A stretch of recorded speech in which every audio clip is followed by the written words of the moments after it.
But the chair, Mr. Homan. You work for me. I'm a taxpayer. I'm a taxpayer. You work for me. Zero tolerance was interpreted as the policy that separated children from their If I get arrested for DUI and I have a young child in the car, I'm going to be separated. When I was a police officer in New York and I arrested a father for domestic violence, I separated that father from Mr. his Homan, with family. all due respect, legal asylees are not charged with any crime. When you're into the country illegally, it's violation 8 United States Code 1325. Seeking asylum is legal. If you want to seek asylum and go through the port of entry, do it the legal way.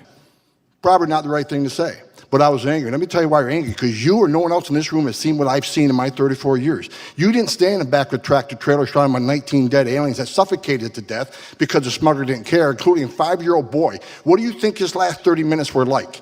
I was there. I seen it, I smelled it, I saw it, and I had a 5-year-old boy at the time, and it changed me for the rest of my life. I've seen people who couldn't pay their smuggling fees get stabbed in the face 22 times. 31% of the women are being raped crossing this border. Children are dying. Cartels are getting rich. Why am I angry? Because you haven't done anything to fix it. Nothing. Mr. Homan, do you understand that the consequences of separation of many children will be lifelong trauma and carried across generations? Have we not learned from the internment of Japanese Americans? Mr. Homan, I'm a father. Do you have children? How can you possibly allow this to happen under your watch? Do you not care? Is it because these children don't look like children that are around you? I don't get it. Have you ever held a deceased child in your arms? First of all, your comments are disgusting. I've served my country. I've served my country for 34 years. I find your comments disgusting as well. I've served my country for 34 years. And yes, I held a 5-year-old boy in my arms in back of that tractor trailer. I knelt down beside him and said a prayer for him because I knew what his last 30 minutes of his life were like. And I had a 5-year-old son at the time. What I've been trying to do my 34 years serving my nation is to save lives.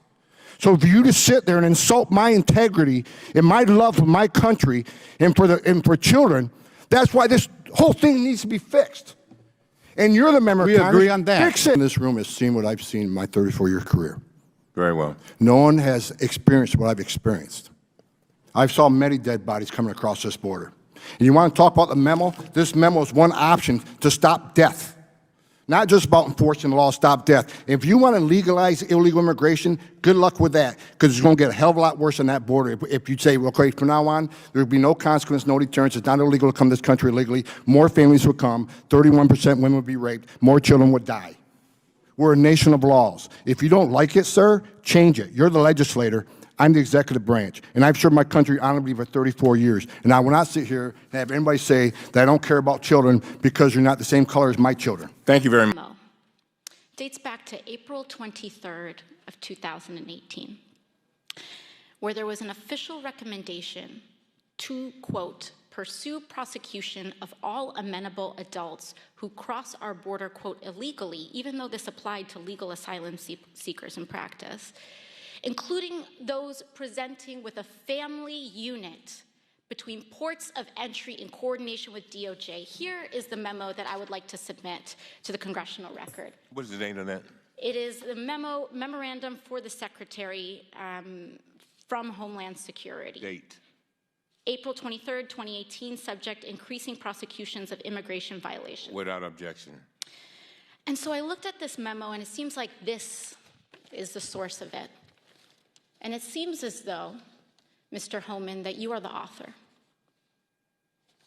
It says here from yourself, Kevin Michalinen, and Francis Cisna. Is this correct? Did you sign the memo? I'd have to see what you... Yeah, give it a... I'd be happy to provide it. And we'll provide it over, but I would like to note that here it says the official recommendation.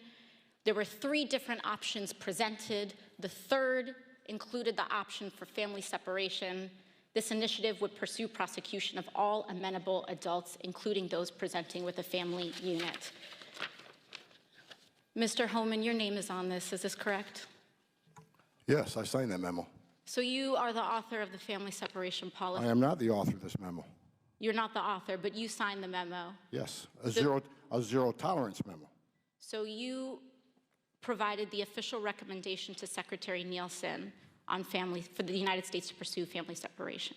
I gave Secretary Nielsen numerous recommendations on how to secure the border and save lives. But it says here that you gave her numerous options, but the recommendation was option 3, family separation. What I'm saying, this is not the only paper where we've given the Secretary numerous options to secure the border and save lives. And so the recommendation, of the many that you recommended family separation, I recommended zero tolerance. which includes family separation. The same as is with every U.S. citizen parent gets arrested when they're with a child. Zero tolerance was interpreted as the policy that separated children from their If I get arrested for DUI and I have a young child in the car, I'm going to be separated. When I was a police officer in New York and I arrested a father for domestic violence, I separated that father Mr. from his Homan, family. with all due respect, legal asylees are not charged with any crime. When you're into the country illegally, it's violation 8 United States Code 1325. Seeking asylum is legal. If you want to seek asylum and go through the port of entry, do it the legal way. The Attorney General of the United States has made that clear. Okay. Mr. Homan, Look, please respect the chair and the authority of the chair. The you have- time of the gentleman has expired. I've asked you politely to let me go beyond my time, and you let other people go beyond their time, but not to Tom Homan. He don't get me go beyond his time. Mr. Homan, we have This is a approved circus. an agreement This is a circus. between the Republicans and the Democrats with the ranking member. We increased the time of one member of Congress who was interrupted by a protest. That is done with the approval of the ranking member. Please respect the chair's authority. The I respect the chair's authority, but the chair... Mr. Homan! You work for excuse me. I'm a taxpayer. I'm a taxpayer. You work for me.